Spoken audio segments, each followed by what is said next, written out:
The opposition objects to government's move to amend the Integrity in Public Office Act. Prime Minister Skerrit's trip to Dubai paves the way for greater foreign investment for Dominica. And police investigate the death of the owner of the Cabrit's Dive Center in Picard. I am Julian Morris with the Channel 5 News. The details coming up.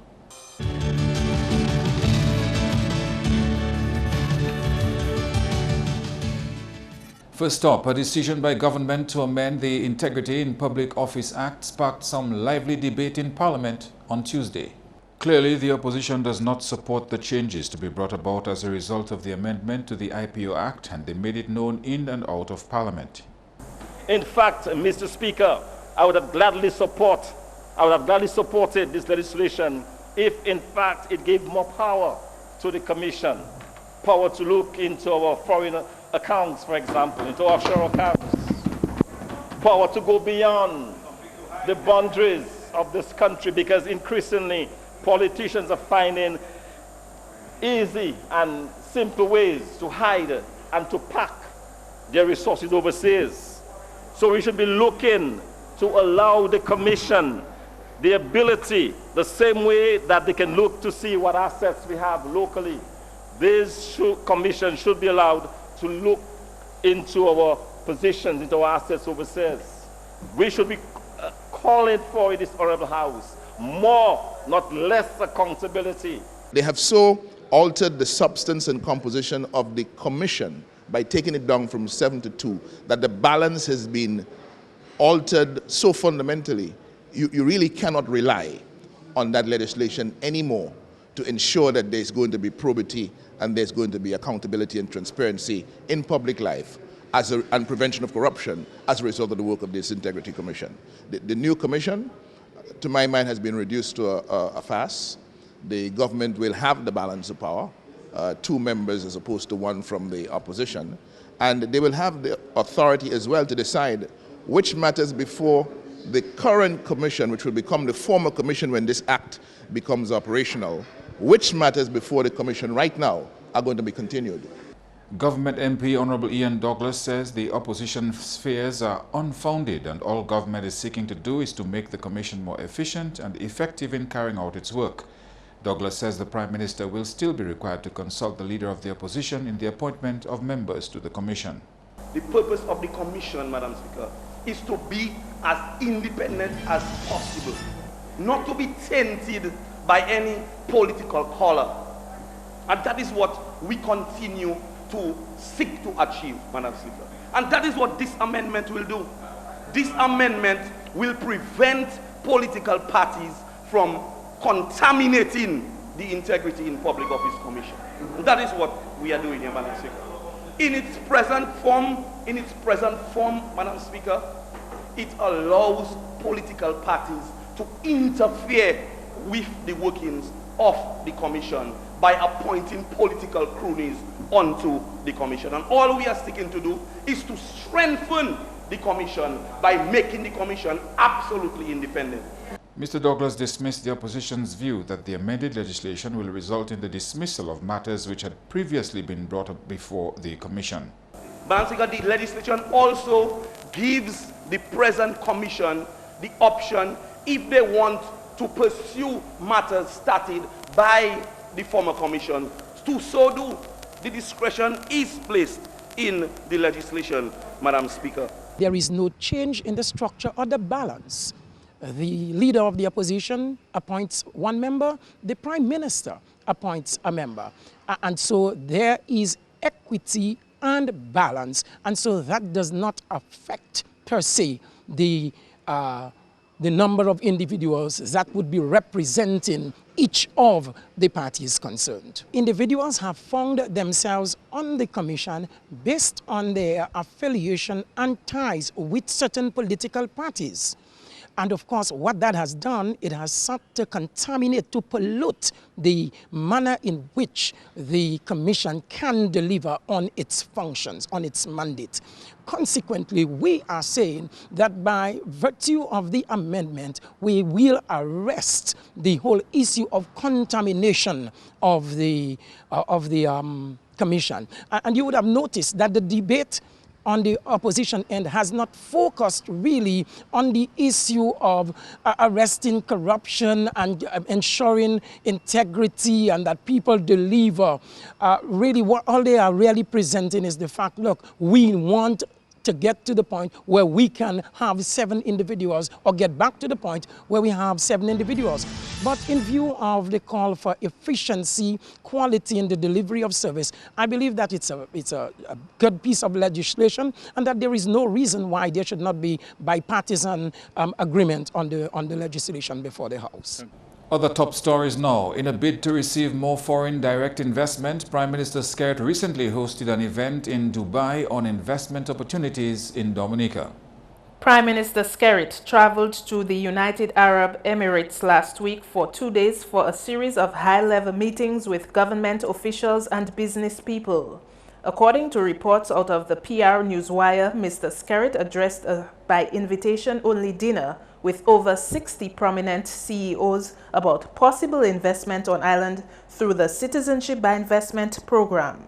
He told his audience that, I quote, "We have eliminated the need for mandatory interviews for applicants and have streamlined the due diligence process while at the same time maintaining its integrity.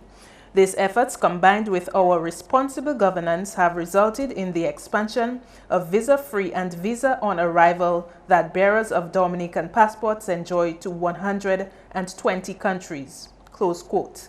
The event was held in partnership with Skerrit and Partners and Royal Dominica Hotel. Skerrit and Partners is a British-run company based in Dubai, which offers citizenship programs. It's being reported that the CEO of Royal Dominica Hotel, John Zuliani, addressed the audience on the importance of developing reciprocal business relationships between Dominica citizens in the Middle East and around the world. Dominica's permanent representative to the United Nations, Dr. Vince Henderson, and Director of Dominica's Citizenship by Investment Unit, Emmanuel Nathan, also accompanied the Prime Minister. There has been incredible growth throughout all sectors of Dubai's economy, and it is among the most strategically important countries in the Middle East. Dominica has 3 government-approved authorized citizenship by investment agents based in Dubai and 19 operating locally. The Citizenship by Investment program was established in 1993, making it among the oldest in the world. According to the Citizenship by Investment Unit website, to qualify for citizenship, one will be required to make a contribution of $100,000 to the government fund, or under the real estate option, purchase real estate valued at a minimum of $200,000. Idona Baptist, Channel 5 News. Now to the police. They are investigating the discovery of a decomposing body of a man found at Picard on Thursday. The body has been identified as Peter Hepp, a United States national and the owner of Cabrit's Dive Center located on Picard Estate. Hepp was found lying on a bed in his home upstairs of the dive center. A photo of the body circulating on social media shows a gun next to Hepp's hand on the bed. When Channel 5 News arrived at the property, there was a strong odor indicative that a body had been decomposing. The outside lights of the house were turned on and a pickup van was parked in the driveway. A resident confirmed it belonged to Hepp. Police say they are treating the death as a suspicious one. About 10 a.m. on Monday, 14th December 2015, the police responded to information which led to the discovery of the body of Peter Hepp, male 51 years old of New York, who resided at Picard Estate in the Commonwealth of Dominica and was the owner of the Cabrit's Dive Center. Hepp was found lying on his bed with a wound to the head and a 9mm pistol in close proximity to his body. The scene was processed by the crime scenes team of the Criminal Investigations Department. Peter Hepp was transported to the Fitzgerald Regional Armor Hospital at Portsmouth, where he was officially pronounced dead by a medical doctor. A coroner's inquest will be convened. A woman who had a house cleaning job at the Hepp's property told Channel 5 News that when she saw Peter recently, he appeared sickly. The Cabrit's Dive Center has been owned and run by Peter and his British wife since 2005. Channel 5 News understands that his wife is not currently on island.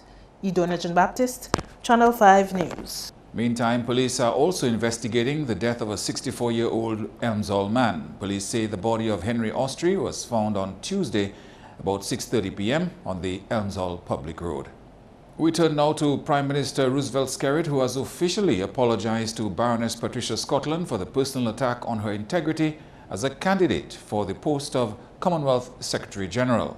The Prime Minister made the apology at the renaming ceremony of the now Baroness Patricia Scotland Primary School in Vieques on Monday.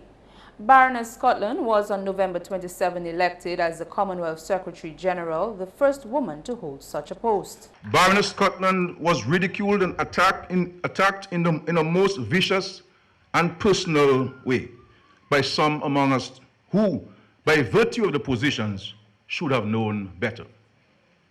Even though the outcome speaks to the suitability and appropriateness of a candidacy, some are too arrogant and childish to apologize for their reckless utterances and unsatisfactory behavior. The Prime Minister says there are times when a country must close ranks and as a nation fall behind the national flag. He stated that there should have been no division in Dominica on that matter. You and your team ran an excellent campaign. I was never in doubt about your capacity to win. Indeed, my confidence in your ultimate success was fortified when it was shown to me, days in advance of the meeting in Malta, that you had a clear 50% of eligible votes secured safely in the corner of Dominica. The Prime Minister says while others had only begun considering candidates this year, Baroness Scotland was the first named candidate for the Commonwealth Secretary-General post over a year ago. So when some amongst us jumped into the debate at the 11th hour, making all sorts of emotional noises, I knew exactly where Baroness Scotland's campaign was positioned and that we had the numbers required to make a success of her candidacy. I was accused by some in this country of being small-minded, selfish, and insular. But on the day of the election in Malta, some made it through to the second round and ultimately to victory, while others did not. You're watching Channel 5 News. Coming up, comments from Baroness Scotland on COP21 on the COP21 agreement.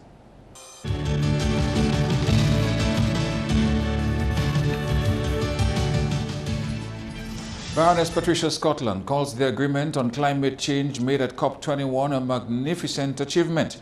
On December 7 and 8, over 43 countries attended the annual COP21, which took place in Paris. COP21 is the 21st session of the United Nations Framework Convention on Climate Change Conference of the Parties. For the first time, 195 nations came to an agreement to keep a global temperature rise this century well below 2 degrees Celsius to drive efforts to limit the temperature increase even further to 1.5 degrees Celsius above pre-industrial levels. Many people said it couldn't be done. It wouldn't be done. The world would lack the fortitude to come to an agreement which would help to save us. But it has been done. 2% with an aspiration for 1.5%. We in our island know the consequence of climate change. Additionally, the agreement aims to strengthen the ability of the countries to deal with the impacts of climate change. To reach these ambitious and important goals, appropriate financial flows will be put in place in line with their own national objectives.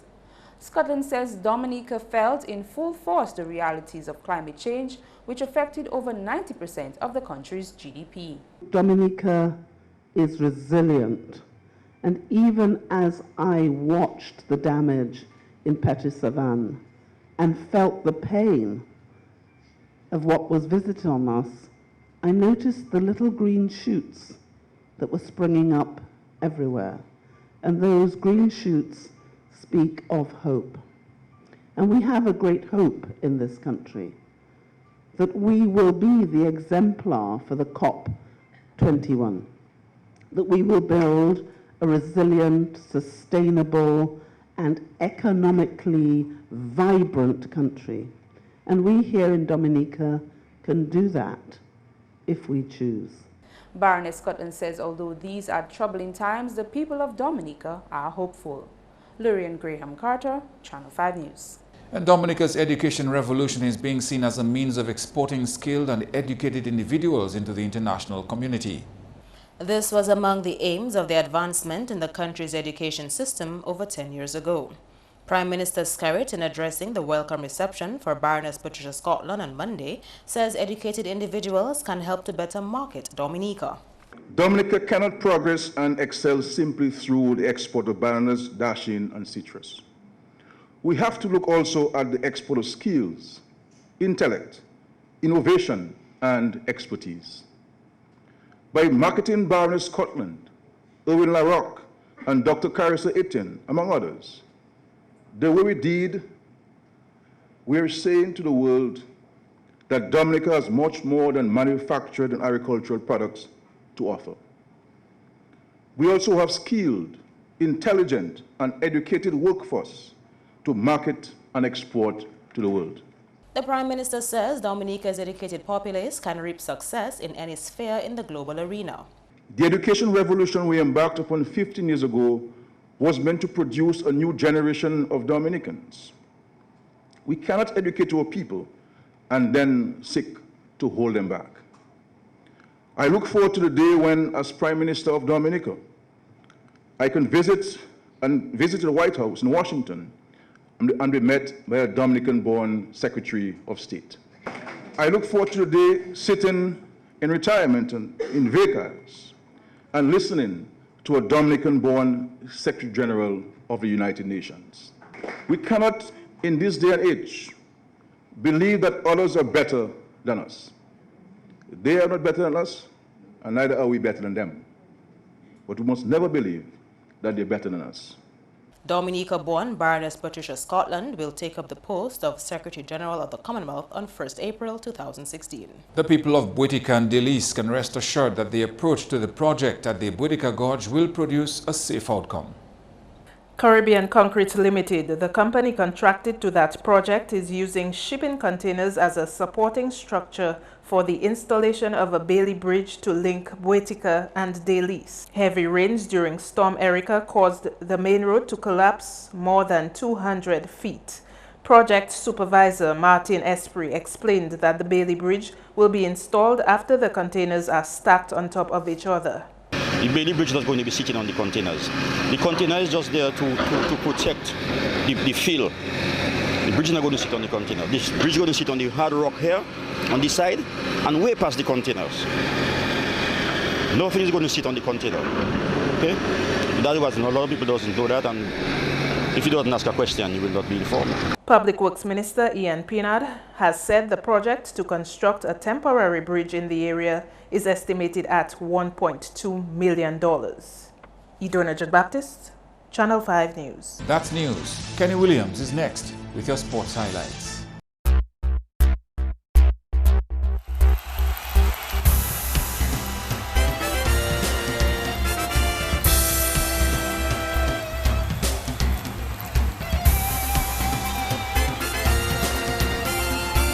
Hello everyone, and thanks for joining us. We begin with football. It was a good day for St. Mary's Academy and Goodwill Secondary when the schools recorded victories over their rivals in the semifinals of 2 13 and under matches Monday. In the first game, SMA defeated Portsmouth Secondary 3-2. Taram Toussaint, Bry Evans, and Quinton Moise each scored 1 for the winning team, while Keji George and David Jabalera scored 1 each for PSS. The second match featured a clash between Goodwill Secondary and Dominica Grammar School, resulting in a 1-0 victory in favor of GSS. The Jefferson Toussaint scored the lone goal for the victors. This means that St. Mary's Academy and Goodwill Secondary will go head-to-head in the finals carded on Thursday at Portersville. That match is due to start at 3 p.m. and will conclude the Sports Division Secondary Schools Football Championships. In cricket, the point standing after the 5th round of the PCL Regional 4-Day Tournament, Guyana Jaguars in the lead with 85, Barbados Pride 63, Jamaica Scorpions 53, TNT Red Force 37, Windward's Volcanoes 29, and Leeward Islands Hurricanes in the cellar position with 13. Round 6 of that tournament is expected to begin on the 11th of February. However, the Nagico Super 50 should begin on January 7, where there will be an addition of combined college campuses and ICC America. Still in cricket, the West Indies Cricket Board has approved a bowling review committee to look closely at the players who have been reported and suspended for their bowling actions in international cricket.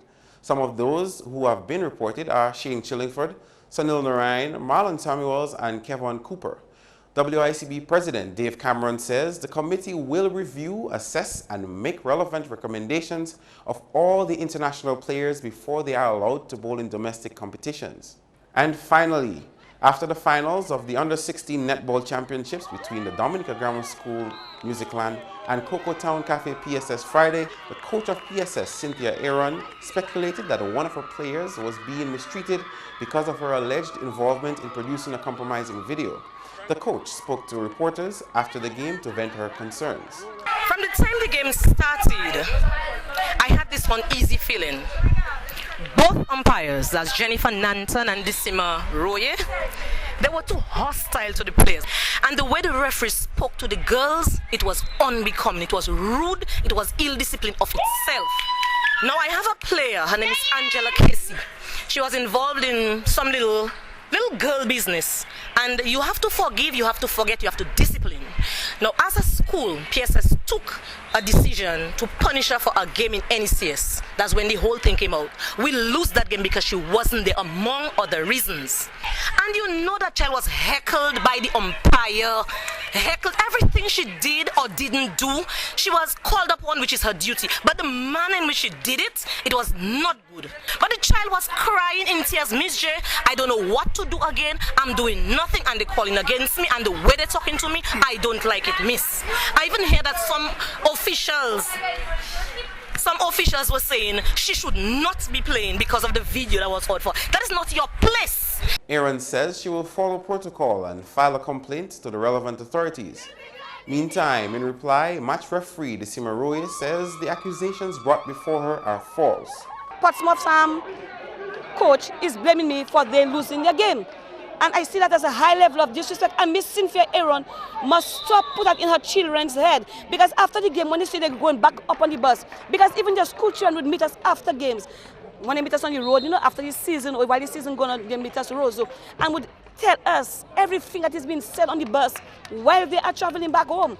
So they are deliberately hurting people's children. And I won't stand for it. Once I see it, I'm going to blow it. And whether Cynthia likes it or not, I don't care. Once I am honest, and I feel that I'm honest about what I'm doing, life goes on. Personally, not one thing against not one child. Whether it's Portsmouth, Grammar School, Wesley High School, St. Matt. I went to Wesley High School. And Wesley High School has never even made it through a first round. So if I was to say an unfair person, I would have made Wesley High School made it through. I think Miss Aaron needs to be disciplined, and she's setting a very bad example for her students. She honestly needs to do better than that. That's all the time we have for sports. I am Kenny Williams. Join us again next time.